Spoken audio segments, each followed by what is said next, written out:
Hello everyone. നമ്മൾ ഇന്നത്തെ വീഡിയോയിൽ പോയിന്റേഴ്സ് എന്താണെന്ന് നോക്കാം. അത് കഴിഞ്ഞിട്ട് പോയിന്റേഴ്സിന്റെ കുറച്ച് പ്രോഗ്രാംസ് നമ്മൾ സോൾവ് ചെയ്യാം. സോ പോയിന്റർ എന്താണെന്ന് വെച്ചാൽ പോയിന്റർ പറയുന്നത് ഒരു വേരിയബിൾ. ആ വേരിയബിളിൽ വന്നിട്ട് നമ്മൾ വേറൊരു വേരിയബിളിന്റെ അഡ്രസ് സ്റ്റോർ ചെയ്യാൻ നമ്മൾ യൂസ് ചെയ്യുന്നതാണ് pointer variable. So variable that stores the address of another variable. So mainly pointer വന്നിട്ട് അഡ്രസ് റിലേറ്റഡ് ആണ്. ഓക്കെ, സോ നമുക്കിപ്പോൾ ഒരു വേരിയബിളിന്റെ അഡ്രസ് നമ്മൾ ആക്സസ് ചെയ്യണം. ഈ അഡ്രസ്സിലോട്ട് വേറെ വാല്യൂ ഇടണം. അങ്ങനെ നമ്മൾ അഡ്രസ് വെച്ച് ഡീൽ ചെയ്യുമ്പോൾ നമ്മൾ വന്നിട്ട് പോയിന്റർ വേരിയബിൾ യൂസ് ചെയ്യും. ഇതെങ്ങനെ ഡിക്ലെയർ ചെയ്യാന്ന് വെച്ചാൽ സ്റ്റാർ, ഈ മൾട്ടിപ്ലിക്കേഷൻ ഉണ്ടല്ലോ, സ്റ്റാർ ഓപ്പറേറ്റർ ഉണ്ടല്ലോ, ഈ സ്റ്റാർ പറഞ്ഞ സിമ്പിളാണ് നമ്മൾ ഒരു പോയിന്റർ വേരിയബിൾ ഡിക്ലെയർ ചെയ്യാൻ യൂസ് ചെയ്യുക. അതിന്റെ പേര് ഇൻഡയറക്ഷൻ ഓപ്പറേറ്റർ നമ്മൾ പറയും ഈ സ്റ്റാറിന്. ഈ സിമ്പിളാണ് നമ്മൾ ഒരു വേരിയബിൾ ഡിക്ലെയർ ചെയ്യുമ്പോൾ എങ്ങനെയാണ് ഒരു നോർമൽ വേരിയബിളും ഒരു പോയിന്റർ വേരിയബിളും ഡിഫറൻഷിയേറ്റ് ചെയ്ത് അറിയാന്ന് വെച്ചാൽ, നോർമൽ വേരിയബിളിൽ ഈ ഇൻഡയറക്ഷൻ ഓപ്പറേറ്റർ നമ്മൾ യൂസ് ചെയ്യില്ല, പോയിന്റർ വേരിയബിളിൽ നമ്മൾ യൂസ് ചെയ്യും.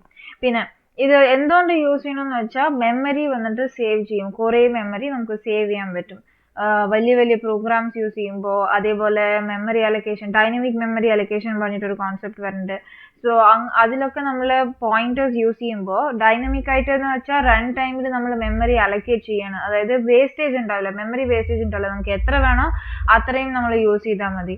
സോ അങ്ങനെ ചെയ്യുമ്പോൾ പോയിന്റേഴ്സ് യൂസ് ചെയ്താൽ അത് കുറച്ചുകൂടി ഈസി ആയിരിക്കും.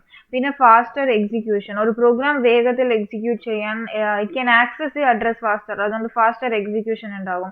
പിന്നെ ഡൈനമിക് മെമ്മറി അലൊക്കേഷൻ ഞാൻ പറഞ്ഞ പോലെ റൺ ടൈമിൽ നമ്മൾ മെമ്മറി, ഒരു വേരിയബിളിന് മെമ്മറി അലൊക്കേറ്റ് ചെയ്യുക, ഒരു അറേന് മെമ്മറി അലൊക്കേറ്റ് ചെയ്യുക പറയുമ്പോൾ റൺ ടൈമിൽ ഈ നമ്പർ വാങ്ങുമ്പോൾ ഞാൻ അതിനെ അറേയിൽ പ്ലേസ് ചെയ്യണം. സോ അറ്റ് ദാറ്റ് ടൈം മാത്രം നമുക്ക് എത്ര വേണോ അത്രയും മാത്രം നമ്മൾ അലൊക്കേറ്റ് ചെയ്യണം. സോ അതാണ് പോയിന്ററിന്റെ യൂസ്. ഓക്കെ, ഇതൊരു normal integer variable, int n equal to 0. So n ആണ് വേരിയബിൾ നെയിം, എന്നിന്റെ വാല്യൂ വന്ന് 0. എന്നിന്റെ അഡ്രസ് നമ്മൾ എങ്ങനെ ആക്സസ് ചെയ്യാന്ന് വെച്ചാൽ ആംപർസൻഡ് n കൊടുക്കാം. സോ ആംപർസൻഡ് എന്നിന്റെ വാല്യൂ എന്തായിരിക്കും? എന്നിന്റെ അഡ്രസ് ആയിരിക്കും. ഓക്കെ, ഇപ്പൊ ഈ അഡ്രസ്, എന്നിന്റെ അഡ്രസ്സിനെ നമ്മൾ വേറൊരു പോയിന്റർ വേരിയബിൾ നമ്മൾ സ്റ്റോർ ചെയ്യുന്നു. ബിക്കോസ് പോയിന്റർ വേരിയബിൾ എന്ന് വെച്ചാൽ അത് അഡ്രസ് സ്റ്റോർ ചെയ്യാനുള്ളതാണല്ലോ. സോ അതും ഇന്റിജർ ടൈപ്പ് ആണ്. അതെങ്ങനെ ഡിക്ലെയർ ചെയ്യണമെന്ന് വെച്ചാൽ ഞാൻ ഇവിടെ പറഞ്ഞ പോലെ star that variable name, pointer variable name. So ഇങ്ങനെ ഉണ്ടെങ്കിൽ ഇത് സ്റ്റാർ പറഞ്ഞ ഓപ്പറേറ്റർ, ഇൻഡയറക്ഷൻ ഓപ്പറേറ്റർ ഉണ്ടെങ്കിലേ അത് ഒരു പോയിന്റർ വേരിയബിൾ ആയിട്ട് കൺസിഡർ ചെയ്യാൻ പറ്റുള്ളൂ, which is equal to that address of n. അങ്ങനെയാണ് നമ്മൾ അഡ്രസ് സ്റ്റോർ ചെയ്യാം. ഓക്കെ, ഇപ്പോൾ ഇതിന്റെ ഡിക്ലറേഷൻ എങ്ങനെയാന്ന് നോക്കാം. ഡിക്ലറേഷന്റെ സിൻടാക്സ് എന്താന്ന് വെച്ചാൽ ഡേറ്റ ടൈപ്പും പിന്നെ ഇൻഡയറക്ഷൻ ഓപ്പറേറ്റർ, അതിന്റെ കൂടെ പോയിന്റർ വേരിയബിൾ നെയിം, അത്രേ ഉള്ളൂ. ഇതേത് ഇനീഷ്യലൈസേഷൻ ആണെങ്കിൽ ആ pointer variable name equal to this ampersand, ഏത് വേരിയബിളിന്റെ അഡ്രസ് ആണോ നമ്മൾ സ്റ്റോർ ചെയ്യാൻ പോണത് ആ വേരിയബിളിന്റെ name. Okay, so it's literally like other variables. പക്ഷെ ഇവിടെ എന്തോ ഒരു ഡിഫറൻസ് വരാന്ന് വെച്ചാൽ നമ്മൾ ഇൻഡയറക്ഷൻ ഓപ്പറേറ്റർ നമ്മൾ യൂസ് ചെയ്യും.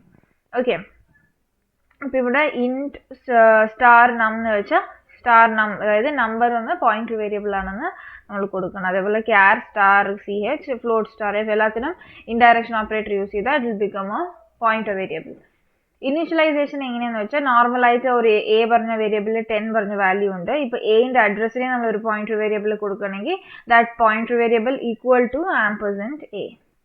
അതാണ് ഇനീഷ്യലൈസേഷൻ. അപ്പൊ നൾ പോയിന്റർ പറഞ്ഞിട്ടൊരു കോൺസെപ്റ്റ് ഉണ്ട്. നൾ പോയിന്റർ എന്താന്ന് വെച്ചാൽ ആ പോയിന്ററിൽ സ്റ്റോർ ചെയ്യുന്ന വാല്യൂസ് 0 ആയിരിക്കും. അത് it's usually like that only. അപ്പോൾ നൾ പോയിന്റർ നമ്മൾ എപ്പോഴുമേ എന്ത് ചെയ്യുമ്പോൾ, ഇപ്പോൾ ഡേറ്റ സ്ട്രക്ചേഴ്സ് അങ്ങനത്തെ കുറച്ചുകൂടി നമ്മൾ ഡൈനമിക് മെമ്മറി അലൊക്കേഷൻ ഒക്കെ പോകുമ്പോൾ നമ്മൾ പോയിന്റർ വേരിയബിളിന് നമ്മൾ 0 അസൈൻ ചെയ്യും. ബിക്കോസ് ഗാർബേജ് വാല്യൂ അല്ലെങ്കിൽ വേറെ ടൈപ്സ് ഓഫ് എറേഴ്സ് അവോയ്ഡ് ചെയ്യാൻ നമ്മൾ സ്റ്റാർട്ടിങ്ങിൽ ഇപ്പോൾ കൺഫ്യൂഷൻ വരാണ്ടിരിക്കാനും നമ്മൾ സ്റ്റാർട്ടിങ്ങിൽ ഒരു പോയിന്റർ വേരിയബിൾ നമ്മൾ ഡിക്ലെയർ ചെയ്യണമെങ്കിൽ അതിന്റെ വാല്യൂ നൾ എന്ന് പറഞ്ഞിട്ട് ഇനീഷ്യലൈസ് ചെയ്യും. So first we are making it A null pointer, പിന്നെ അതിനെ നമ്മൾ എവിടെ വേണമെങ്കിൽ നമുക്ക് യൂസ് ചെയ്യാം. സോ അതൊരു basic thing, will do it. ഇപ്പോൾ ഈ ഒരു പോയിന്ററിന്റെ വാല്യൂ വന്നിട്ട് നല്ലാണെങ്കിൽ അതിനെ നമ്മൾ നൾ പോയിന്റർ എന്ന് പറയും. ഇപ്പോൾ ഇവിടെ നമ്മൾ 2 ഓപ്പറേറ്റേഴ്സ് ആണ് മെയിൻ ആയിട്ട് യൂസ് ചെയ്യുക പോയിന്റേഴ്സിന്. ഒന്ന് വന്നിട്ട് വാല്യൂ അറ്റ് ഓപ്പറേറ്റർ അല്ലെങ്കിൽ ഇൻഡയറക്ഷൻ ഓപ്പറേറ്റർ, ഇത് വന്നിട്ട് address of operator. Value at എന്ന് പറഞ്ഞാൽ ഒരു വേരിയബിളിൽ എന്ത് വാല്യൂ സ്റ്റോർ ചെയ്തിട്ടുണ്ടോ അത് എടുക്കാൻ വേണ്ടിയിട്ടാണ് നമ്മൾ വാല്യൂ അറ്റ് ഓപ്പറേറ്റർ യൂസ് ചെയ്യുക. ആംപർസൻഡ് ഓപ്പറേറ്റർ നമുക്കറിയാം അഡ്രസ് ഓഫ് ഓപ്പറേറ്റർ, ഒരു വേരിയബിളിന്റെ അഡ്രസ് എന്താണോ അത് എടുക്കാൻ വേണ്ടിയിട്ട് നമ്മൾ ആംപർസൻഡ് യൂസ് ചെയ്യും. ഇതിന് ഇന്നൊരു യൂസ് എന്താണെന്ന് വെച്ചാൽ നമ്മൾ പോയിന്റർ വേരിയബിൾസ് ഡിക്ലെയർ ചെയ്യാൻ നമ്മൾ യൂസ് ചെയ്യും. സോ നമ്മൾ പോയിന്റേഴ്സ് എങ്ങനെ വർക്ക് ചെയ്യണമെന്ന് നമ്മളൊന്ന് നോക്കാം. ചെറിയൊരു എക്സാമ്പിൾ. സോ void main ഒരു വേരിയബിൾ ഡിക്ലെയർ ചെയ്യാം. int a is equal to 100 int star ptr, അതാണ് pointer variable,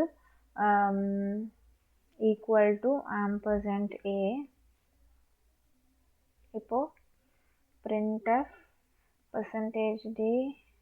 So percentage d is the value of a. എയിൽ സ്റ്റോർ ചെയ്തിരിക്കുന്ന വാല്യൂനെ നമ്മൾ star P T R use ചെയ്തിട്ട് നമ്മൾ നോക്കാം. ഇതല്ലാതെ വേറെ നമ്മൾ പ്രിന്റ് ചെയ്ത് നോക്കാം. എങ്ങനെയാണെന്ന് വെച്ചാൽ percentage D is the value of ampersand A. So P T R. ഇവിടെ ഞാൻ എന്താ ചെയ്യണമെന്ന് വെച്ചാൽ സ്റ്റാർ പി ടി ആർ എന്ന് പറയുമ്പോൾ വാല്യൂ അറ്റ് ദ അഡ്രസ്. ഇപ്പോൾ ഇവിടെ നമ്മൾ എന്താ ചെയ്തിരിക്കുന്നത്, പി ടി ആറിൽ എന്താ ഉണ്ടാവുക എന്ന് വെച്ചാൽ അഡ്രസ് ഓഫ് എ ആണ് ഉണ്ടാവുക. കറക്റ്റ്. അപ്പോൾ സ്റ്റാർ പി ടി ആറിൽ എന്താന്ന് വെച്ചാൽ ഈ അഡ്രസ്സിൽ പോയിട്ടുള്ള വാല്യൂ ഉണ്ടല്ലോ അത് എടുത്തുകൊണ്ട് വരും.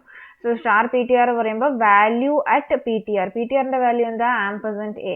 അപ്പോൾ ഇപ്പോൾ ആംപർസൻഡ് എന്റെ വാല്യൂ വന്നിട്ട് 1004 ആണെങ്കിൽ നമ്മൾ star P T R equal to എന്താന്ന് വെച്ചാൽ star 1004 which is equal to ആ അഡ്രസ്സിലുള്ള വാല്യൂ എന്താണ്, 100. ഓക്കെ. സോ നമ്മൾ അങ്ങനെയാണ് വാല്യൂ എടുക്കുന്നത്. വെറും പി ടി ആറിന് കൊടുത്താൽ പി ടി ആറിന്റെ വാല്യൂ, പി ടി ആറിൽ എന്ത് സ്റ്റോർ ചെയ്തു എന്നുള്ള വാല്യൂ അത് വന്നിട്ട് എന്റെ അഡ്രസ് ആയിരിക്കും. സോ നമ്മളിത് റൺ ചെയ്ത് നോക്കാം. Yes, 100 is the value of a. Star P T R use ചെയ്ത് ആക്സസ് ചെയ്തു. ആൻഡ് ഇതാണ് അഡ്രസ്, എന്റെ address. So that is the value of ampersand A. വെറുതെ പി ടി ആറിൽ നമ്മൾ സ്റ്റോർ ചെയ്ത് അത് ആ വാല്യൂ ആണല്ലോ. സോ വെറും പി ടി ആർ വെച്ചിട്ട് നമ്മൾ അത് അഡ്രസ് ആക്സസ് ചെയ്യാം. Okay. So that's it for this video. നമ്മൾ അടുത്ത വീഡിയോയിൽ ഇതിൻ്റെ കുറച്ച് പ്രോഗ്രാം സോൾവ് ചെയ്യാം. Thank you.